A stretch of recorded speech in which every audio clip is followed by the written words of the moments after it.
शादी से पहले मेरे पति की 3 पत्नियां उसे तलाक दे चुकी थी। उन्होंने कहा था कि उनके ससुर उनके साथ गंदा काम करते हैं। चौथी बार मेरे साथ शादी हुई। शादी की पहली रात मेरे पति ने कहा कि तुम्हें मेरे साथ साथ मेरे पापा को भी खुश रखना होगा, नहीं तो तुम्हें भी तलाक देकर घर से निकाल दूंगा। मेरे सिर पर तब आसमान टूट पड़ा जब सुहाग रात को मेरे कमरे में मेरे ससुर आए। और उसके बाद मेरा नाम रोशनी है, पर मैं एक ऐसी उम्र में पहुंच गई हूं जहां से कुंवारी लड़कियां रोशनी खो देती है। मैं 32 साल की हूं और अब तक कुंवारी हूं। इस उम्र में लड़कियों का रिश्ता आना भी बंद हो जाता है और लोग देखते ही पूछते हैं, अभी पढ़ाई कर रही हो क्या? और जब हम कहते हैं कि नहीं, तो वो कहते हैं तो शादी क्यों नहीं की, घर पर यूं क्यों बैठी हुई हो? जैसे मानो इस उम्र में लड़कियां घर पर खाली बैठी हुई हो तो वो परिवार के लिए एक बोझ हो जाती है। तभी माँ मेरे पास आकर कही, तुम्हारे लिए एक अच्छा रिश्ता आया है। सुनकर मैं बहुत आश्चर्यचकित हो गई, क्योंकि मेरे लिए अब कोई रिश्ता नहीं आ रहा था। रिश्ता आना बंद हो गए थे क्योंकि अब मेरी उम्र काफ़ी ज़्यादा हो चुकी है और अब खुद चलकर मेरे पास रिश्ता आया। जब मैंने माँ से पूछा तो माँ बताने लगी, यह लड़का 3 पत्नियों को तलाक दे चुका है और तीनों इसे छोड़कर चली गई है। यह सुनकर तो मुझे बहुत बड़ा झटका लगा। आखिर ऐसी क्या बात हो गई कि 3 पत्नियों को तलाक देने के बाद वह मेरे लिए रिश्ता लेकर आया है? मैं माँ की तरफ चुपचाप देखने लगी तो माँ ने कहा कि लड़का काफ़ी अमीर खानदान से है और परिवार भी बहुत छोटा है। परिवार के नाम पर बस राकेश और उसके पिता है। उसकी माँ तो कब का चल बसी है। मैं गहरे आश्चर्य में डूब गई और अब मैं अपने आप को रोक न सकी। मैंने माँ से पूछा, माँ एक ऐसे लड़के से रिश्ता आया है जिसने अपनी 3 पत्नियों को तलाक दिया है, आखिर क्या वजह हुई होगी? मेरे चेहरे की घबराहट को भांपकर मेरी माँ ने कहा, आजकल की लड़कियां ही तो ऐसी हैं, थोड़ी भी ससुराल वालों के साथ एडजस्ट नहीं कर पाती। 60 साल के वृद्ध ससुर की इज्जत नहीं करती। लड़का अपने पिता से बहुत प्यार करता है और वह उसका अपमान बर्दाश्त नहीं कर सकता। उसने अपनी 3 पत्नियों को तलाक इसलिए दिया क्योंकि उन्होंने अपने ससुर की शिकायत की, उनके आचरण पर सवाल किया। लड़का अपने पिता के बारे में एक भी खराब बात नहीं सुन सकता। तुम्हें बस अपने ससुर को पिता समान प्यार देना होगा। जिस तरह से तुम अपने पिता की सेवा करती हो, ठीक वैसे ही बेटी बनकर अपने ससुर की सेवा करनी पड़ेगी और उन पर कभी भी गुस्सा मत दिखाना। पर मेरे दिमाग में बार बार यही बात घूम रही थी, इस लड़के का 3 बार तलाक हो चुका है। ऐसे लड़के के साथ मेरी माँ मेरा रिश्ता करवाना चाहती है। मेरे अंदर बस 2 ही कमी है जिस वजह से मेरी अब तक शादी नहीं हो पाई है। रिश्ते तो मेरे लिए ढेर सारे आते थे, पर इन्हीं 2 कमियों के कारण लोग मुझे रिजेक्ट कर देते थे। न जाने कितने लड़के मुझे देखने आए, कितनी बार मुझे नकारा। एक तो मैं बहुत गरीब घर से हूँ। मेरे पापा लड़कों का डिमांड पूरी नहीं कर सकते थे। उनको मोटा दहेज नहीं दे सकते थे क्योंकि हम 3 भाई बहन हैं और पूरे परिवार की जिम्मेदारी मेरे पिता के ऊपर है। और दूसरी कमी यह है कि मैं सांवली हूँ। वैसे तो मेरी आंखें बड़ी बड़ी है, बाल काफी लंबे हैं, होठ काफी पतले और बदन सुडौल है, पर लोग कहते कि हमें गोरी लड़की चाहिए। आपकी लड़की तो सांवली है और मुझे रिजेक्ट करके चले जाते। मैं समझ सकती हूँ कि मेरे माता पिता के दिल पर क्या गुजरती होगी। मैं ही घर की सबसे बड़ी बेटी हूँ और मेरे बाद उन्हें और 2 बच्चों की शादी भी करवानी है। लेकिन फिर भी मैंने अपनी माँ से कहा, माँ मैं लड़के से एक बार मिलकर बात करना चाहती हूँ। आजकल तो शादी से पहले ही लड़के लड़की आपस में मिलकर एक दूसरे से बातें कर लेते हैं, एक दूसरे को जान लेते हैं ताकि आगे कोई समस्या न आए। और इस लड़के ने तो 3 लड़कियों को तलाक दिया है, इसलिए मुझे इससे अकेले में मिलना है। मेरी माँ ने कहा, कल राकेश और उसके पिता तुम्हें देखने के लिए आ रहे हैं, तभी तुम बात कर लेना। उसके पिता से मैं यह बात बिल्कुल भी नहीं कर सकती कि तुम राकेश से अकेले में मिलना चाहती हो। यह बात उन्हें कहना ठीक नहीं होगा। न जाने हमारे बारे में कैसी बातें कहेंगे। एक लड़का ऐसा कह सकता है, पर हम लड़की वाले हैं। तुम्हें जो जानना है शादी के बाद ही जान लेना और कल सबके सामने बात कर लेना। मेरी माँ ने तो अकेले में लड़के से मिलने से साफ मना कर दिया। अगले दिन मेरे ससुर और राकेश मुझसे मिलने आए। मैं राकेश से बात करना चाहती थी, पर सबके सामने मैं सहम कर रह गई थी और उनसे बात नहीं कर पाई। मैंने अपने ससुर को देखा तो बिल्कुल ही चकित रह गई। शक्ल सूरत से 60 साल के बुजुर्ग कतई नहीं लग रहे थे, बल्कि 40-50 साल के लग रहे थे। जैसे बाप बेटे ना होकर दो भाई हो। घूम घूम कर सारा घर अच्छे से देख रहे थे, फिर मेरे पास आकर मुझे देखने लगे। मैं सहम गई, क्योंकि इतने जवान ससुर यूं अकेले जिंदगी काटते हैं। ऊपर से 3 बहुएं। ससुर से भला इतनी क्यों परेशान हो गई कि उनका तलाक हो गया। लेकिन वापस जाते समय मेरे ससुर मेरे पास आए और मेरे हाथों में 20,000 रुपया रख दिया। मेरी आंखें बड़ी बड़ी हो गई और मैं बिल्कुल आश्चर्य में पड़ गई। आखिर मुझे मेरे ससुर इतना पैसा क्यों दे रहे हैं। और उसके बाद उन्होंने मेरे सिर पर हाथ रखा और मुझे आशीर्वाद दिया। कहा, सदा सुखी रहो बेटा, मैं तुम्हें अपनी बेटी बनाकर रखूंगा और यह पैसे हमारे आशीर्वाद के तौर पर है। मेरे ससुर की सारी बातें बहुत ही अदब कायदे से बोल रहे थे। उनका आचरण बिल्कुल विनम्र था। तो आखिर राकेश की 3 पत्नियां अपने ससुर के नाम पर भला बुरा उनको क्यों बोलती थी। मुझे तो यह परिवार काफी अच्छा लग रहा है, लेकिन फिर भी न जाने क्यों मेरे दिल पर एक अनजाना सा डर था। और रात रात भर मैं यही सोचती रहती थी कि जिस घर में 3 औरतें नहीं रह पाई, वहाँ मैं कैसे रह पाऊंगी। मुझे मेरी माँ के ऊपर काफी गुस्सा भी आ रहा था, क्योंकि उसने मुझे राकेश से मिलने से भी मना कर दिया था। अगर मैं उनसे मिलती तो तलाक का कारण पूछती। मेरी दोस्त गुंजन मेरे पास आई और कही, अरे तुम उस आदमी से शादी कर रही हो जिसका ससुर का चरित्र ठीक नहीं है। मैं उसकी बातों से बिल्कुल चौंक उठी। मैंने कहा, यह क्या कह रही हो। उसने कहा, कल जब तुम्हारे ससुराल वाले तुमसे मिलने आए थे तो मैं तुम्हारे घर के पास से ही गुजर रही थी। तुम्हारा पति तो वही है ना जिसने 3 पत्नियों से तलाक लिया है। अब मैं सोचने लगी कि शायद मेरे पति इसी नाम से जाने जाते हैं। उसने कहा, मुझे कुछ सही नहीं लग रहा है। 3 पत्नियां ससुर की वजह से ही तुम्हारे होने वाले पति को छोड़ा है। सास की वजह होती तो समझ आता, जरूर अपनी बहू के साथ गंदा काम करता होगा।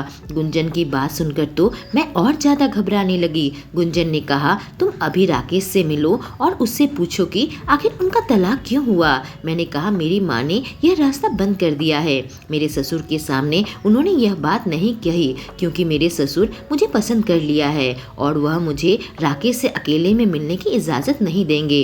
गुंजन बोली, तो फिर शादी के बाद पहली रात को ही तुम यह बात साफ साफ उनसे कर लेना। अपने ससुराल में घुट घुट कर जीने की जरूरत नहीं है। अगर तुम्हारे ससुर का चरित्र ठीक ना हो और वह बहुओं के साथ गलत काम करता हो तो।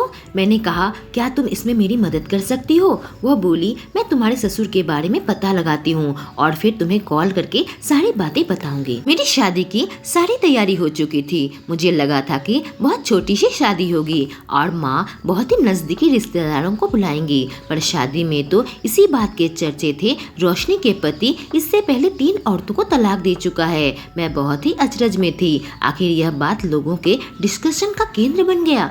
मैं पढ़ी लिखी हूँ, पर मजबूरी में शादी करके मैं ससुराल आ गई। शादी की पहली रात मेरे पति ने मुझसे कहा कि तुम अब इस घर की मालकिन हो। वह बहुत रईस थे और घर बहुत बड़ा था। मेरे ससुराल वालों के पास पैसों की कमी नहीं थी। राकेश ने कहा, बस एक बात का ध्यान रखना, तुम्हें मेरे पापा का ध्यान रखना है और उनकी जरूरत को पूरा करना है। तुम मेरे पापा के बारे में किसी तरह की गंदी शिकायत नहीं कर सकती। इसी वजह से मैंने पहले 3 पत्नियों को तलाक दिया है। मैं तो बिल्कुल सोच में पड़ गई थी। मैंने पूछा, आखिर आपके 3 पत्नियों को तलाक क्यों दिया।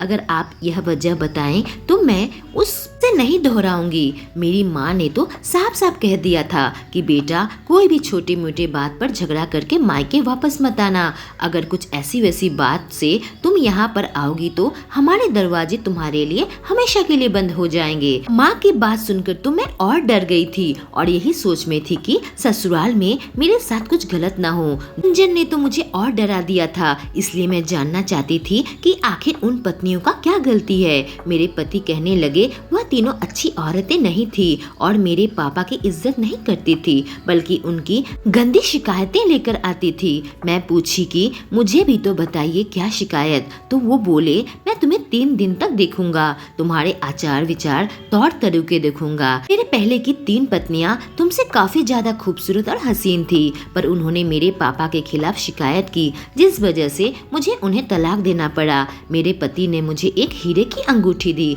मुझसे कहा, बताओ तो ये अंगूठी कहाँ से आई है? मैंने पूछा, कहाँ से? उन्होंने कहा, यह मेरे पापा ने खरीद कर दी है। मैंने देखा बहुत बड़े हीरे की अंगूठी थी। उन्होंने कहा, ऐसी ही अंगूठी मैंने पहले की 3 पत्नियों को भी दिया था और तलाक के बाद वह अंगूठियां वापस नहीं ली और उन्हें ढेर सारे पैसे भी दिए। मैंने कभी भी किसी के साथ कुछ गलत नहीं किया। मैं अंदर ही अंदर बहुत डर रही थी। राकेश ने मुझे साफ शब्दों में कह दिया था कि उनके पापा के खिलाफ मैं कोई शिकायत नहीं कर सकती, वरना वो भी मुझे तलाक देकर घर से निकाल देंगे। तभी अचानक मेरे ससुर दरवाजा नॉक किए बिना ही कमरे के अंदर आ गए। उनकी हरकत देखकर मुझे बिल्कुल भी सही नहीं लगा। आखिर नव दंपति के कमरे में बिना नॉक किए कौन आता है? उनके हाथ में एक ट्रे थी जिसमें 2 दूध की गिलास थी। राकेश तुरंत बोलने लगे, पापा आपने तकलीफ क्यों की? मुझे बोल दिया होता, मैं ले आता। ससुर जी ने कहा, इसमें तकलीफ की क्या बात है बेटा? तुम 2 लोग दूध पियोगे तो तुम्हें ताकत मिलेगी और शादी की सारी थकावट दूर हो जाएगी। मेरे पति ने दूध की ट्रे उनके हाथ से ले ली और मेरे ससुर कमरे से बाहर चले गए। तभी मेरे पति दूध का गिलास उठाए और खिड़की से सारा दूध नीचे गिरा दिया। मैं बहुत ही चकित होकर उनकी तरफ देखने लगी तो उन्होंने कहा कि मैं दूध नहीं पीता हूँ, पर पापा इतने प्यार से लेकर आते हैं तो मैं उन्हें मना नहीं करता। नीचे एक कटोरा रखा हुआ है जहाँ मैं दूध गिरा देता हूँ और एक बिल्ली आकर सारा दूध पी जाती है। तुम अपने गिलास का दूध पी लो, इसमें कुछ भी नहीं मिला हुआ है। शादी की पहली रात मैं ऐसा दूध पीने जा रही थी जिसे मेरे पति ने फेंक दिया और मेरे पति 3 औरतों को तलाक दे चुके हैं, पर मैंने वह दूध पी लिया और उसके बाद पूरी रात मेरे पति ने मुझे बहुत प्यार किया। सुबह उठकर मैंने देखा कि मेरे पति मेरे पास नहीं हैं, शायद वो बाथरूम में गए हुए थे। मैंने सोचा, इतना प्यार करने वाले पति हैं तो आखिर उनकी औरतों ने उन्हें तलाक क्यों दिया होगा? मेरे तो कुछ भी समझ में नहीं आ रहा था कि तभी मेरे ससुर कमरे के अंदर आ गए। उन्होंने दरवाजा नॉक करना जरूरी नहीं समझा। मेरी हालत उलट पुलट हो रखी थी। जल्दी से मैंने अपना साड़ी का पल्लू ठीक किया। मेरे ससुर मेरे बिल्कुल करीब आ गए और एक चुन्नी लेकर मेरे माथे पर रख दिया। कहा, यह बहुत ही शुभ चुन्नी है, आज पूरे दिन यह चुन्नी तुम ओढ़ कर रखना। और उसके बाद अचानक ही वो मेरे करीब आ गए और मेरे माथे को चूम लिया। मैं बिल्कुल असमंजस में पड़ गई थी क्योंकि यह कोई मामूली चुंबन नहीं था जो कि बड़े लोग माथे में चूमते हैं। ससुर के चुंबन मुझे बहुत ही अजीब सा लगा और अंदर ही अंदर मुझे गुस्सा भी आने लगा था। और उसके बाद वो कमरे से चले गए। जब राकेश बाथरूम से निकले तो पूछे, पापा कमरे में आए थे क्या? मैंने कहा, वह मुझे यह चुन्नी देने आए थे। मेरे पति ने कहा कि तुम यह चुन्नी सारा दिन अपने सर पर ओढ़े रखना, वे अपने नई बहू को यह चुन्नी देते हैं। चुम्बन वाली बात तो मैंने उनसे छुपा ली क्योंकि राकेश ने मुझे साफ साफ कह दिया था कि मेरे पापा की शिकायत मत करना और मेरी अभी अभी शादी हुई है। राकेश ने कहा, मेरे पापा के पास जायदाद की कोई कमी नहीं है। अगर तुम सही से रहोगी और उनकी पूरी सेवा करोगी तो न सिर्फ तुम्हारी जिंदगी संवर जाएगी बल्कि तुम्हारे मायके वालों की गरीबी में मिटा देंगे और तुम्हारे बहन भाइयों की शादी भी हो जाएगी और वह सेटल भी हो जाएंगे। मैं अब सोचने लगी थी कि सच में हम बहुत गरीब हैं। अगर ससुराल वालों का सहारा मिल जाए तो मेरे परिवार वालों की हालत सही हो सकती है। अगले 3 दिन बहुत ही अजीब तरीके से गुजरे। मेरे ससुर मेरे पति को काम में उलझाए रखते थे। जब भी मेरे पति मेरे करीब रहते और मुझसे प्यार करने की कोशिश करते, मेरे ससुर मेरे पति को किसी न किसी काम में लगा देते और हर वक्त वह मेरे पास रहते। रोज किसी न किसी बहाने से मुझे अपने पास बुला लेते या मेरे पास आ जाते। मुझे बहुत ही अजीब सा लगता। मुझे उनका बर्ताव सही नहीं लग रहा था, पर मैं चुप रही और राकेश से कुछ भी नहीं कहा। मैं पूरे घर की जिम्मेदारी उठा ली थी और घर की साफ सफाई करने लगी थी। मैं पूरे घर की सफाई करती, पर मेरे ससुर अपने कमरे की सफाई नहीं करने देते और अपने कमरे पर ताला लगा कर रखते थे। मुझे यह बहुत अजीब सा लगा। मैंने राकेश से कहा कि तुम्हारे पापा तो कमरे में ताला लगा कर रखते हैं और मैं उनके कमरे की सफाई नहीं कर पाती हूँ। राकेश कहते कि मेरे पापा को पसंद नहीं कि कोई उनके कमरे में घुसे। तुम उनके कमरे को छोड़कर बाकी घर की सफाई कर दिया करो। इसी तरीके से 1 महीना बीत गया। काम करने वाली सुनीता ने भी मुझे बताया कि ससुर जी उनके कमरे को सफाई करने नहीं देते। 5 साल पहले मेरी सास गुजर गई थी। उसके बाद से ही ससुर कमरे में ताला लगा कर रखते हैं। मुझे इस बात पर बहुत हैरत होने लगी। मैंने राकेश से कहा, राकेश, ना जाने पापा कितने दिनों से अपने कमरे को बंद करके रखे हैं। उनकी सफाई बहुत जरूरी है, नहीं तो वो बीमार पड़ जाएंगे। राकेश ने कहा, ठीक है, तुम पापा से बात कर लो और फिर कमरे की सफाई कर देना। राकेश से अनुमति लेने के बाद मैं अपने ससुर से कही, पापा, आपका कमरा बहुत दिनों से बंद है, आज मैं आपके कमरे की सफाई कर देती हूँ।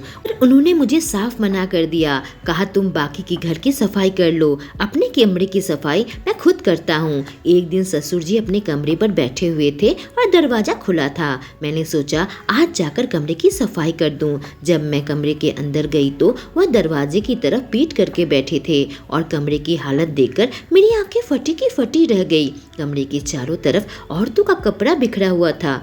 कमरे की बहुत बुरी हालत थी। अचानक मेरे ससुर पीछे मुड़े और मुझे देख लिया। देखते ही वो बिल्कुल घबरा गए और कहे, बहू, तुम यहाँ क्या कर रही हो? मैंने कहा, पापा, मैं आपके कमरे की सफाई करने आई हूँ। मेरे ससुर तुरंत उठे और मेरा हाथ पकड़कर बाहर लेकर आ गए। कहने लगे, कमरे की सफाई मैं खुद कर लूँगा, चलो हम दोनों बैठकर चाय पीते हैं। बहुत ही अनमने ढंग से मैं चाय पी रही थी और यही सोच रही थी कि मेरी सास को गुजरे हुए तो काफी वक्त हो गया है, फिर औरतों का इतना सारा कपड़ा चारों ओर क्यों बिखरा पड़ा है। मुझे अपने ससुर पर शक होने लगा, पर मैंने सोच लिया कि मैं सच्चाई का पता लगाकर रहूंगी। अब मैं अपने ससुर पर नजर रखने लगी थी। एक दिन मैं पानी पीने के लिए बाहर निकली तो मेरे ससुर के कमरे से किसी औरत के रोने की आवाज आ रही थी। मैं तुरंत दरवाजे के पास आई और दरवाजा खटखटाने की कोशिश की, पर वह आवाज बंद हो गई और ससुर के कमरे की लाइट भी बुझा दी। उस वक्त मैंने अपने आप को रोक लिया और अपने कमरे में चली गई, पर अब मुझे इस रहस्य से पर्दा उठाना है। एक दिन रसोई में काम करते वक्त मेरे हाथ पर गरम तेल गिर गया और मैं चिल्लाने लगी। मेरे ससुर तुरंत मेरे पास आ गए, मेरे हाथ पकड़ के ड्राइंग रूम में लेकर आए और मेरे हाथ में बर्फ लगाने लगे। वह मेरे बिल्कुल ही करीब आकर बैठ गए और मुझे बहुत ही अजीब सा महसूस होने लगा। बिल्कुल चिपक कर बैठ गए थे और मेरे हाथ में बर्फ लगाने लगे। मेरा तो बिल्कुल दम घुटने लगा और मैंने सोचा कि हाथ छुड़ाकर किसी तरीके से वहां से चली जाऊं। थोड़ी देर में मैंने अपना हाथ छुड़ाया और अपने कमरे में चली गई। गुंजन ने मुझे कॉल करके बताया कि तुम्हारे ससुर औरतों का धंधा करते हैं, क्योंकि जिन पत्नियों को तुम्हारे पति ने तलाक दिया उनका क्या हुआ, वह औरतें कहाँ गायब हो गई। उसकी बात सुनकर मुझे अब डर लगने लगा, क्योंकि मैं उनके कमरे में ढेर सारे औरतों के कपड़े देखे और लड़की की रोने की आवाज़ भी सुनी। मेरे साथ मेरे ससुर कुछ गलत किया तो, और उसके बाद मुझे बेच दिया तो मैं क्या करूँगी। एक दिन मेरे पति को काम से वापस आने में काफ़ी देर हो गई। वह रोज रात 9 बजे तक घर आ जाते थे, पर 11 बज चुके थे और मैं ड्राइंग रूम में टहल रही थी। तब मेरे ससुर उस वक्त अपने कमरे में थे और कमरे की लाइट जल रही थी। अचानक मुझे उनके कमरे से लड़की की रोने की आवाज़ आने लगी, जैसे कि कोई लड़की मदद के लिए पुकार रही हो। आज मैं दरवाजा के पास गई और दरवाजा पीटने लगी। जब उन्होंने दरवाजा नहीं खोला तो मैं उनकी खिड़की को धक्का मारकर खोल दिया और मैं कूदकर कमरे के अंदर आ गई। राकेश भी तभी घर पहुंच चुके थे। एक लड़की मेरे पैर पकड़कर रो रही थी। राकेश भी काफी आश्चर्यचकित हो गए। उनके पापा आखिर क्या कर रहे हैं। मैंने तुरंत जाकर दरवाजा खोल दिया, पर मेरे ससुर कमरे में नहीं थे। अचानक हमने गौर फरमाया कि वो जो लड़की मेरा पैर पकड़कर रो रही थी वह कोई और नहीं बल्कि मेरे ससुर थे और औरत के भेष बनाए हुए थे। मैं और राकेश एक दूसरे को देखने लगे थे। बाद में राकेश ने एक ऐसी कहानी बताई जिसे सुनकर मेरी आंखों से आंसू आ गए थे। दरअसल मेरे पति के एक दीदी थी जो उनसे 2 साल की बड़ी थी। जिस दिन उसकी शादी तय हुई थी, घर पर कुछ डाकू आ गए थे। वे मेरे ससुर के कमरे में घुस गए। मेरे ससुर उस वक्त अपनी बेटी के पास बैठकर उसे विदा करने के लिए प्रस्तुत हो रहे थे। उन 5 डाकुओं ने मेरे ससुर को बाथरूम में बंद कर कर दिया और मेरे ननद के साथ गंदा काम किया। मेरी ननद चीखती रह गई, चिल्लाती रह गई, पर उनको रहम नहीं आया और उनके साथ गलत काम करते रहे। और मेरे ससुर एक लाचार पिता बने सब कुछ सुनते रहे और चीखते चिल्लाते रहे। बाहर डीजे की आवाज़ से उनकी चीख दबकर रह गई। मेरी ननद को उसी वक्त अस्पताल लेकर जाया गया, पर उसकी जान न बच सकी। मेरे ससुर उस वक्त बहुत टूट चुके थे और मानसिक रूप से बीमार हो गए थे। उनका बहुत इलाज करवाया गया और धीरे धीरे वो कुछ ठीक हुए थे। ऐसा मेरे ससुर अपनी बहू में अपनी बेटी को देखते हैं। वह चुंबन, उन पास आकर बैठना, वह अपना बाप बेटी का प्यार ही है। मेरी ननद के साथ जो हुआ वह हादसा मेरे ससुर के दिमाग में हावी हो गया, क्योंकि वह बाप होकर भी अपनी बेटी की इज्जत और जान नहीं बचा पाए थे। मुझे समझ आ चुका था कि मेरे ससुर दरअसल मानसिक रूप से बीमार हैं और मेरे और कोई गंदी नज़र नहीं रखते, बल्कि मुझे अपनी बेटी मानते हैं। उसके बाद से मैं अपने ससुराल में बहुत खुश रही और अपने ससुर का बिल्कुल बाप की तरह ध्यान रखी और उनका इलाज भी करवाया। राकेश और मैं एक सुखी दाम्पत्य जीवन व्यतीत किया। दोस्तों, अगर आपको यह कहानी पसंद आई हो तो हमारे चैनल को सब्सक्राइब करें और बेल आइकॉन को प्रेस करें। Thank you.